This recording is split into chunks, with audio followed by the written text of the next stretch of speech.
keep it moving, and I am gonna blow up your spot one of these days. No idea about their business, but if someone owed me $200 million, then I would be in court, not on X. And I guarantee you, if she ever took that to court, that would be a huge story. Hashtag Jay-Z, you ruined hip-hop, you ruined football, you ruined basketball, you ruined touring, you ruined Instagram, you ruined Twitter. The jig is up. All of this is alleged and for entertainment purposes only. And she also is saying, she's mentioning Desiree, who is one of Jay-Z's. You might as well say Jay-Z's the head of Doge. Jay-Z invaded Gaza. You might as well just come on, add some more to that. Also said that Jay-Z, Foxy Brown, and Lil Wayne were some of your biggest influences when you were coming up. What did each of them have that you wanted to emulate? Jay-Z, business savvy. Foxy Brown, immaculate delivery. Lil Wayne, trendsetter. Nicki Minaj went on a full-scale social media offensive against Jay-Z, accusing him of allegedly owing her up to $200 million from the Tidal sale and using Roc Nation to quietly stall her career. Jay-Z has not publicly responded to any of the claims. Nicki kept pressing, though, especially after she said she pulled up with receipts and timelines that backed up her frustration. This was not light shade or random posting. The situation centered around three major issues: the Tidal money, the massive $200 million figure, and the Super Bowl halftime decision. So let's start with what really kicked this off: the money.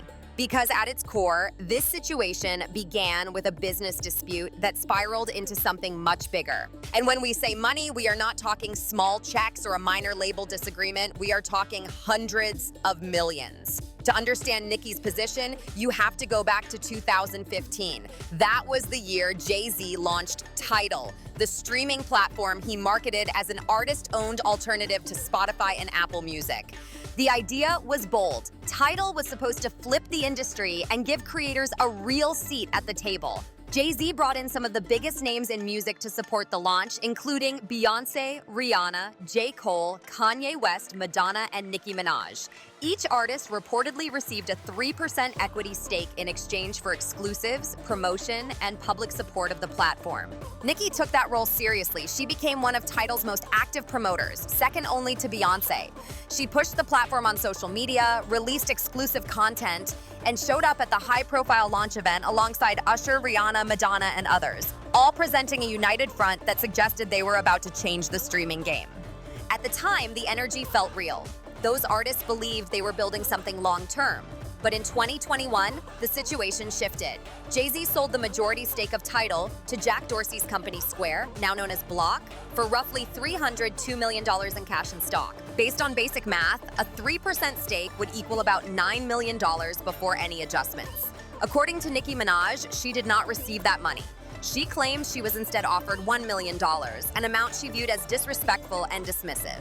Nicki is launching a piggyback attack on Jay, and we all know, if you haven't, just to refresh your memory about why she doesn't like Jay, she claims that Jay, finessed her with the Tidal situation. She also made a claim that Jay-Z owes Nicki Minaj $200 million, right? Now, if you watched her tweets over the last year or so, especially after she's also attacked Jay-Z's company's Roc Nation CEO, Desiree Perez, she's basically accused them of really doing some heinous things or trying to do some heinous things to her. So this is a really deep public feud at this point. Jay-Z's never...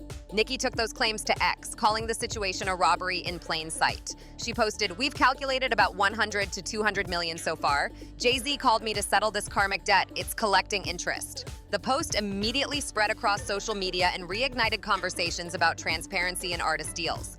The Breakfast Club discussed the situation and raised a point many people were thinking.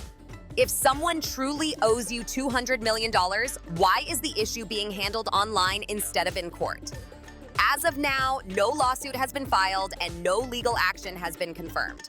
The claims remain public allegations. Still, Nicki did not limit her post to money alone. She outlined what she described as a pattern, accusing Jay-Z of damaging multiple parts of the culture. She tweeted, "Dear Jay-Z, you ruined hip-hop, football, basketball, touring, Instagram, and Twitter. The jig is up." These claims are alleged and discussed for entertainment purposes only.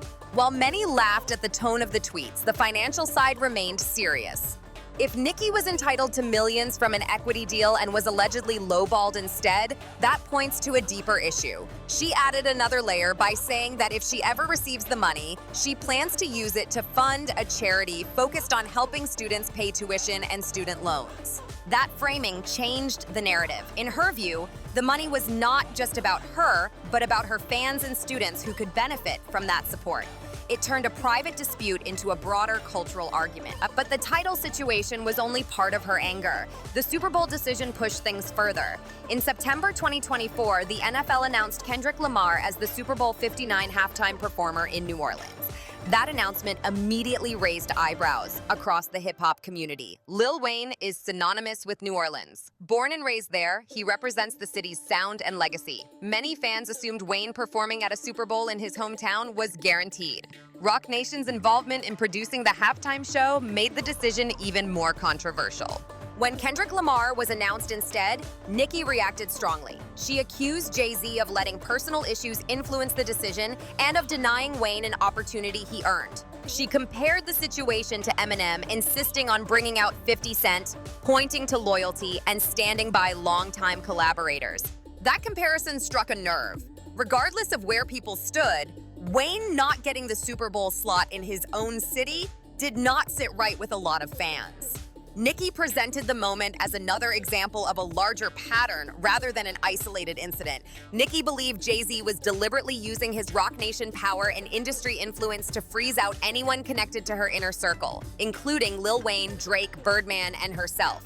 In her view, the Super Bowl decision was the most visible and public example of that influence in action, and it became the moment that set off everything that followed, from the monster-era tension to what she described as modern-day industry warfare. And every single person here, John Legend, Billie Eilish, Phineas, Nicki Minaj is not here. She is not here. Thumbs up happen. She is still at the White House with Donald Trump discussing very important issues. Actually, Nicki, I have the biggest ass. I have it. Everybody's saying it, Nicki. I know they say it's you, but it's me. Wop, wop, wop. Look at it, baby. Here's the part many people miss when they see Nicki going at Jay-Z online. This was not a random social media beef between two artists who barely crossed paths. These two share a long, layered, and complicated history that stretches back more than 15 years. Understanding that backstory is what makes the current fallout feel so personal and so intense. Go back to 2009. Kanye West releases Monster, a track stacked with heavyweight features. Jay-Z, Rick Ross, Bon Iver, and a rising Nicki Minaj who was still building her name through mixtapes. When the song dropped, it was not Jay-Z or Rick Ross who stole the spotlight, it was Nicki. Her verse took over the record. To this day, it is widely viewed as one of the greatest guest verses in hip-hop history. That moment announced that she was not here to play a supporting role for anyone, including Jay-Z himself. Jay-Z recognized her talent early, well before she reached full mainstream superstardom. He tried to sign her to Roc Nation. He saw the potential and the long-term value. But Nicki chose loyalty over leverage. She stayed with Lil Wayne and Young Money, sticking with the people who believed in her from the start. Industry insiders have long speculated that this decision planted the first real seed of tension between Nicki and Jay-Z, a seed that took years to grow, but eventually became impossible to ignore. Even after she passed on the Roc Nation deal, Jay-Z continued to show her public respect. In 2010, he personally recommended her for Robin Thicke's song Shakin' It for Daddy, which Nicki later described as a major early cosign. That same year, she performed alongside Jay-Z and Eminem at Yankee Stadium during the Home and Home concert series, becoming the first female rapper to ever perform on that stage. That moment was historic. During that era, Nicki spoke openly about her admiration for Jay-Z. When asked about her influences, she named him first. What she respected most was not just his music, but his business mindset and ability to turn rap into an empire. She viewed him as the blueprint for how an artist from the streets could become a global mogul without losing credibility. That influence was clear in 2014 when she titled her album The Pink Print, a direct homage to Jay-Z's Blueprint series. It was an intentional nod from someone who genuinely studied his path. what's really happened is that people like Nicki Minaj and also Kanye West, they seem like they were a little bit cuckoo. And I ain't gonna lie, people call them flat out crazy. They're now starting to look like they were trying to warn us of something. For years, their relationship appeared cordial and respectful. In 2012, they were seated together at the BET Awards in the VIP section. In 2015, they stood side by side at the Tidal launch event, presenting unity around artist ownership. As recently as 2022, Jay-Z and Beyoncé sent congratulatory flowers when Nicki received the MTV Video Vanguard Award, a gesture she publicly acknowledged. On the surface, everything looked professional and warm. So what changed? What turned admiration into animosity? What pushed Nicki from quiet respect to a scorched earth campaign? The cracks began to show around 2021, right after the Tidal sale. That's when Nicki started hinting publicly that she believed she had been shorted financially. By September 2024, the hints turned into direct accusations aimed squarely at Jay-Z and Rock Nation. By July 2025, she was tweeting exact figures, $100 million, $200 million, tagging names, and daring anyone to challenge her claims. The focus expanded beyond Jay-Z himself. Nicki began calling out Rock Nation CEO Desiree Perez directly, questioning her leadership and raising concerns about past controversies. Nicki accused Rock Nation of blackballing artists who refused to fall in line, recruiting talent through questionable tactics, suppressing her online engagement, and manipulating chart performance. She claimed her documentary was stalled because it addressed abuse within the industry, and said her projects were intentionally delayed to drain her financially and pressure her into submission. These were not small claims. They were allegations of coordinated and systematic career sabotage. DJ Academics discussed the situation on his platform and pointed out how one-sided the public conflict had become. That observation matters. Jay-Z has never publicly responded. No tweets, no statements, no lyrics, no Instagram stories.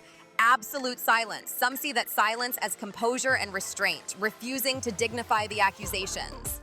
Others, including Nicki, see it differently. Her argument is simple. If someone publicly accuses you of owing them $200 million and you do not deny it, what message does that send? Either the claims are completely baseless and unworthy of response, or there is enough truth involved that responding would invite deeper scrutiny. The arc of their relationship reads like a slow-burning tragedy, from respect to collaboration to mutual benefit, and finally to open conflict. In that context, the silence from Jay-Z's camp has become one of the loudest elements of the story. Then came the Grammy moment. If anyone thought the Tidal claims and Super Bowl outrage were the peak of this conflict, what happened during the 2026 Grammy Awards shifted everything. This was no longer just industry tension playing out online, it became a cultural moment. February 1st, 2026, the 68th Grammy Awards at Crypto.com Arena in Los Angeles. Every major artist was in the building. Nicki Minaj was not. She was not nominated, performing, or presenting. Yet she became the most discussed person of the night. Google Trends showed she was the most searched artist during the broadcast, despite never entering the venue. Why Rock Nation don't sue Nicki?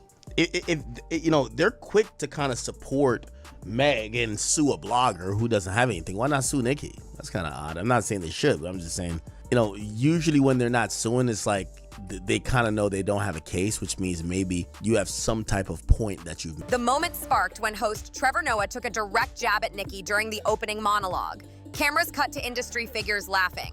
The room leaned into it. The joke centered on her political pivot, and the crowd reaction made the message clear. Nicki was watching in real time, and she responded online with a level of speed and volume that few had ever seen. What followed marked a new phase of the conflict, louder, sharper, and impossible to ignore. What followed was one of the most intense, unfiltered, and wide-ranging social media explosions ever seen from a major figure in entertainment. While the Grammy broadcast was still airing live on national television, Nicki flooded her X timeline with post after post, firing in every direction at once. She targeted Trevor Noah. She went after Chrissy Teigen with deeply personal accusations. She criticized Lizzo with comments centered on weight loss, album performance, and ongoing legal issues. She attacked the Democratic Party as a whole using inflammatory language. And above all else, she came for Jay-Z harder and more directly than at any point before. one of her posts read, "Are people understanding that these groups sacrifice children to gain and maintain power? If you vote Democrat again, you are just as soulless as they are." In another, she wrote, "Your favorite artist participates in rituals tied to cult behavior involving harm to children." She also claimed, "They sabotaged my documentary because I spoke about abuse I suffered. They've been trying to stall my project, so I lose money and beg for help. Their leadership still thinks this is funny." To be absolutely clear, none of these specific claims have been supported by verified evidence, court filings, or law enforcement findings. There is no credible proof backing these statements.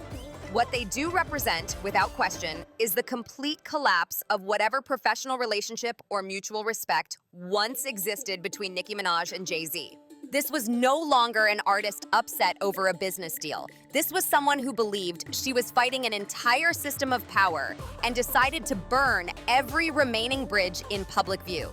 The Grammy outburst did not come out of nowhere. It followed months and arguably years of Nicki's increasingly visible alignment with conservative political spaces. By late 2025, that shift had become impossible to ignore. In December 2025, Nicki appeared at Turning Point USA's America Fest, delivering a speech focused on her Christian faith, her admiration for Donald Trump, and her belief that the entertainment industry silences voices that do not conform. She emphasized personal independence and encouraged young people to think for themselves rather than follow industry narratives.